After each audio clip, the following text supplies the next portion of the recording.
जिस टॉपिक के बारे में हम लोग बात करेंगे वो है हमारा पहला और प्रारंभिक शुरुआत इस पृथ्वी की, जिससे हम आगे की ओर दूसरी क्लासेस में स्विच ओवर होंगे। सौर मंडल के बारे में आप लोग जान चुके हैं। सौर मंडल का एक हिस्सा है हमारी पृथ्वी, और उसी पृथ्वी के बारे में आज हम बात करेंगे। और आज के हमारे इस टॉपिक आज का जो टॉपिक है वो होगा पृथ्वी की उत्पत्ति।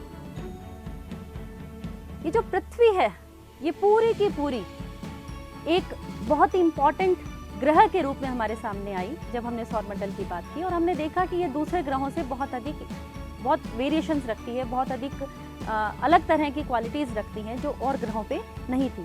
आज हम बात करेंगे कि इसी पृथ्वी की उत्पत्ति और उससे संबंधित जितनी भी संकल्पनाएं हैं, जितने भी और सिद्धांत हमारे सामने आए, उन सारे सिद्धांतों, परिकल्पनाओं, संकल्पनाओं के बारे में आज के इस क्लास के अंदर हम डिस्कस करेंगे। सबसे पहले हम ये जान लें कि पृथ्वी की उत्पत्ति से संबंधित कुछ परिकल्पनाएं दी गई हैं और कुछ सिद्धांत दिए गए हैं। लेकिन पहले ये जानना जरूरी है कि कुछ बातों को हम परिकल्पनाएं क्यों कह रहे हैं और कुछ को हम सिद्धांत नाम क्यों दे रहे हैं। परिकल्पनाएं और सिद्धांत, इस शब्द का शाब्दिक अर्थ जानना बहुत ज्यादा जरूरी है। परिकल्पनाएं, सबसे पहले इस बात पर आते हैं। परिकल्पनाएं में परि अगर हटा दिया जाए तो सिर्फ कल्पनाएं बनती हैं, यानी बिना किसी तर्क, बिना किसी आधार के कुछ चीजों को अज्यूम कर लेना, मान लेना, और उसके आधार पर संपूर्ण प्रक्रिया का, पूरी की पूरी प्रक्रिया को हमने समझ लेना, इसको हम कहेंगे परिकल्पनाएं। और सिद्धांत का मतलब होता है तर्कों के साथ, प्रमाणों के साथ और बहुत सारी चीजों को जोड़ते हुए, एक साथ शामिल करते हुए पूर्णतया से वैज्ञानिक अध्ययन के रूप में किसी प्रक्रिया को समझना, तो उसे हम कहेंगे सिद्धांत। तो परिकल्पनाएं और सिद्धांत जो हैं, ये दोनों ही इस पृथ्वी की उत्पत्ति से संबंधित हैं। जैसा कि आप चित्र में देख रहे हैं कि एक व्यक्ति अगर सिर्फ कुछ सोचता है बिना किसी आधार के, तो उसको हम परिकल्पनाएं कह देते हैं। और दूसरा, कुछ चीज़ों के साथ में, चाहे उसमें इनोवेशंस है, चाहे उसमें तर्क है, चाहे उसमें लॉजिक्स के साथ वो चीज़ें सोचता है और उसके लिए वो आधार भी देता है, जिसमें साइंटिफिक आधार देता है, तो उसको हम सिद्धांत कहेंगे। इन दोनों चीज़ों के बाद इस पूरे चैप्टर के अंदर आज के इस क्लास में हम जिन मुख्य बिंदुओं के ऊपर अपने आप को कंसीडर करेंगे, पहले हम उसके ऊपर एक नज़र डाल लेते हैं। ये हमारे बिंदु रहेंगे। पहला, परिकल्पना और सिद्धांतों का विभाजन, यानी पृथ्वी की उत्पत्ति से संबंधित जितनी भी परिकल्पनाएं या जितने भी सिद्धांत आए हैं, उन सबको हम किस तरह से डिवाइड कर रहे हैं, विभाजित कर रहे हैं। दूसरा महत्वपूर्ण बिंदु रहेगा अलग-अलग परिकल्पना के बारे में सोचना या जानना, उसके बारे में। पहली हमारी परिकल्पना हमारे सिलेबस के अकॉर्डिंगली जो मेंशन है, हम उन्हीं चीज़ों को ले रहे हैं। तो पहली परिकल्पना रहेगी लाप्लास की निहारिका परिकल्पना। दूसरी हमारी रहेगी चैम्बरलिन की ग्रहाणु परिकल्पना, और तीसरी हमारी रहेगी जेम्स जीन्स की ज्वारीय परिकल्पना। परिकल्पनाएं या सिद्धांत और भी बहुत सारे हैं जिससे पृथ्वी की उत्पत्ति के बारे में पता चलता है, लेकिन हमें हमारे सिलेबस के अकॉर्डिंग इन 3 इंपॉर्टेंट परिकल्पनाओं पे अपने आप को कंसीडर करना है। पहला है परिकल्पनाओं तथा सिद्धांतों का विभाजन। पृथ्वी की उत्पत्ति से संबंधित जितने भी सिद्धांत या जितने भी परिकल्पनाएं बनी हैं, उनको हम मोटे तौर पे 2 भागों में विभाजित करते हैं। जैसा कि इस चित्र में स्पष्ट हो रहा है, हमने इसे 2 भागों में विभाजित किया। एक है एकल पैतृक परिकल्पनाएं और दूसरा है द्वि या बहुपैतृक परिकल्पनाएं। इसको और स्पष्ट करते हैं हम। एकल पैतृक परिकल्पनाओं से मतलब होता है किसी भी एक आद्य चीज या किसी भी एक वस्तु या किसी भी एक उत्पत्ति के कारक से अगर पृथ्वी की उत्पत्ति को माना जाए तो उसको हम कहेंगे एकल पैतृक, यानी किसी एक चीज से उत्पत्ति। द्वि या बहुपैतृक से अर्थ है 2 या 2 से ज्यादा ऐसे कारकों की उपस्थिति या उनका आपस में संयोग या आपस में उनकी क्रियाओं के बाद अगर पृथ्वी की उत्पत्ति हुई है, इस बात को माना जाए तो उसे हम कहेंगे द्वि या बहुपैतृक परिकल्पनाएं और सिद्धांत। एकल पैतृक परिकल्पनाओं के अंदर मुख्यतः हम कांट और लाप्लास की परिकल्पनाओं को लेते हैं, जबकि द्वि या बहु के अंदर एक लंबी लिस्ट है लेकिन उनमें से हम यहाँ पर जिन दो को डिस्कस करेंगे वो है जेम्स जीन्स की ज्वारीय परिकल्पना और चैम्बरलेन की ग्रहणों परिकल्पना। मेरे ख्याल से यहाँ तक की बात स्पष्ट हो गई है कि एकल पैतृक और द्विपैतृक से क्या तात्पर्य है। अब हम आते हैं हमारी पहली निहारिका परिकल्पना जिसे लाप्लास ने दिया था। लेकिन लाप्लास तक जाने से पहले हम जिन दो परिकल्पनाओं पे बात करेंगे वो है कांट और लाप्लास। ये दोनों भूगोलवेत्ता कहें या भूवैज्ञानिक कहें जिन्होंने पृथ्वी की उत्पत्ति से संबंधित परिकल्पनाएं दी। लेकिन कांट लाप्लास की निहारिका परिकल्पना को समझने के लिए पहले हम कांट की वायवीय राशि परिकल्पना को पहले ज्यादा समझेंगे। कांट और लाप्लास दोनों ने ही निहारिका पे बात की है। पहले हम बात कर लेते हैं कि आखिर निहारिका क्या है।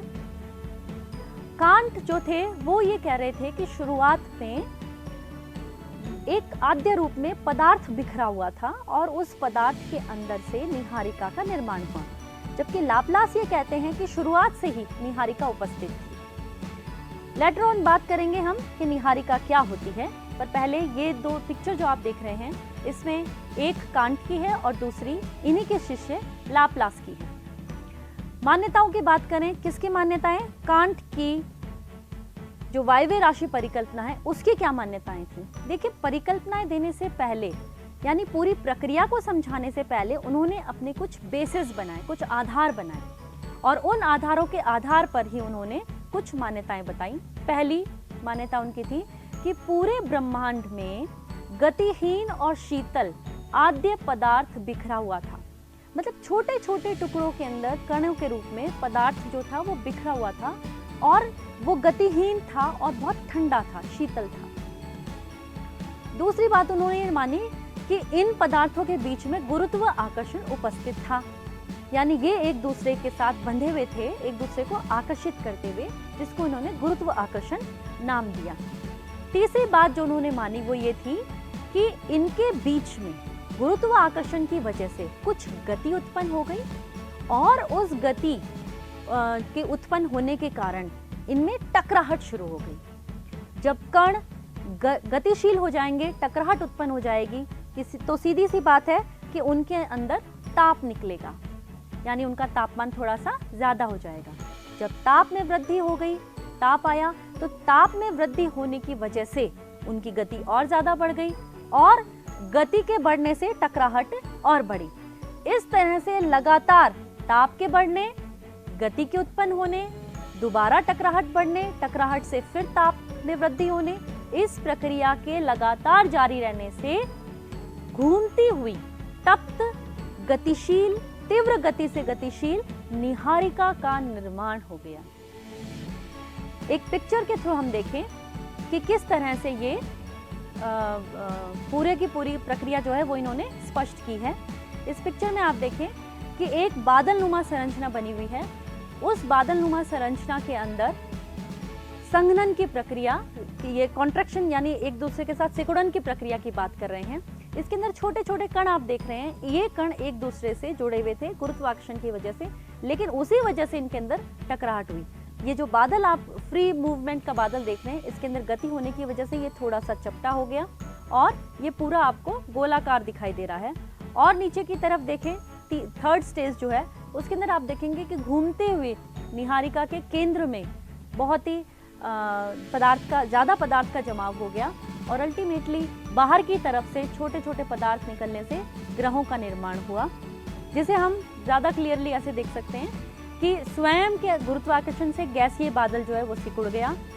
उसके बाद कोणीय संवेग के संरक्षण के लिए ये जो बादल था ये डिस्क रूप में परिवर्तित हो गया। जो केंद्र का पदार्थ था उससे आद्य सूर्य, जिसको हम वर्तमान में सूर्य कह रहे हैं, उस सूर्य का निर्माण हुआ और बाहर की तरफ जो था उससे ग्रह बने। ग्रह इस तरह से बने कि केंद्र से बाहर की ओर जो बल लगता है उसको हम कहते हैं केंद्रापसारित बल, और इसी बल की वजह से ये जो बाहर की साइड में जो रिंग थी वो बाहर की ओर निकल गई और इन रिंग्स के, इन वलयों के निर्माण होने के बाद इन वलयों के संघनन से, आपस में जुड़ने से ग्रहों का निर्माण हुआ। यानी कांट जो है वो ये कह रहे हैं कि पिक्चर में आप क्लियरली देख सकते हैं कि एक बिखरा हुआ बादल है, लेकिन इस बादल के अंदर अलग अलग कण बिखरे हुए अवस्था में हैं। अभी इसमें पूरा मूवमेंट नहीं है, लेकिन केंद्र की और गुरुत्वाकर्षण की वजह से कुछ एरोज बनके एकत्रित हो रहे हैं। उसके बाद जैसे जैसे ये इसके आकार छोटा होता जा रहा है, वैसे वैसे इसकी घूर्णन गति या इसकी गति जो है स्पीड वो बढ़ रही है। और तीसरे पिक्चर के अंदर आप आराम से देख सकते हैं कि केंद्र के अंदर ज़्यादा जमाव हो गया, बाहर की तरफ हल्का पदार्थ रह गया, जिससे वलय बने और वलयों से अल्टीमेटली पृथ्वी और पृथ्वी के साथ साथ अन्य ग्रहों का निर्माण हुआ। ये पूरी बात समझने के बाद बहुत सारे लोगों ने इस बात पर एग्री हो गए कि ठीक है, इस तरह से पृथ्वी की उत्पत्ति हुई, पृथ्वी के साथ साथ अन्य ग्रहों की उत्पत्ति भी हुई। लेकिन ये जान लेना ही अपने आप में सफिशिएंट नहीं था कि पृथ्वी की उत्पत्ति इस तरह के बादल से हुई, क्योंकि इसके पीछे की तरफ जो बल थे उनको ये क्लियर नहीं कर पाए थे, या जो प्रक्रिया थी उसको ये पूरी तरह से नहीं समझा पाए थे। इस वजह से इनकी कुछ मुद्दों को लेकर के जबरदस्त आलोचना हुई। आइए देखिए हम वो आलोचनाएं कौन सी थी। पहली आलोचना थी टकराव से गतिशीलता आना संभव नहीं। यानी बहुत सारे लोग इस बात को लेकर के एग्रेसिव हुए, उन्होंने इस तरह की परिकल्पना का विरोध किया कि कणों के आपस में टकराव होने से उनका किसी घूर्णन की तरफ मूवमेंट हो जाना, ये चीज़ उन्हें आपस में समझ नहीं आई। अच्छा, उसके बाद फिर जो वलय निकले वो 8 ही क्यों निकले? क्योंकि लगातार अगर इस तरह से घूर्णन की टकराहट की प्रक्रिया जारी है, अगर आज भी जारी है, तो फिर वलयों का क्रम लगातार जारी रहना चाहिए था और 8 ही नहीं अनगिनत वलय बन जाने चाहिए थे, जिससे बहुत अधिक मात्रा के अंदर ग्रहों का निर्माण होना चाहिए था। अगर इस बात को हम देखें तो सूर्य के अंदर इस तरह की संरचना हमें दिखनी चाहिए कि चारों तरफ उसके कुछ पदार्थ जो है बाहर की ओर एक वलय के रूप में निकलते हुए हमें महसूस होने चाहिए, ताकि हमें ये पता चले कि नया वलय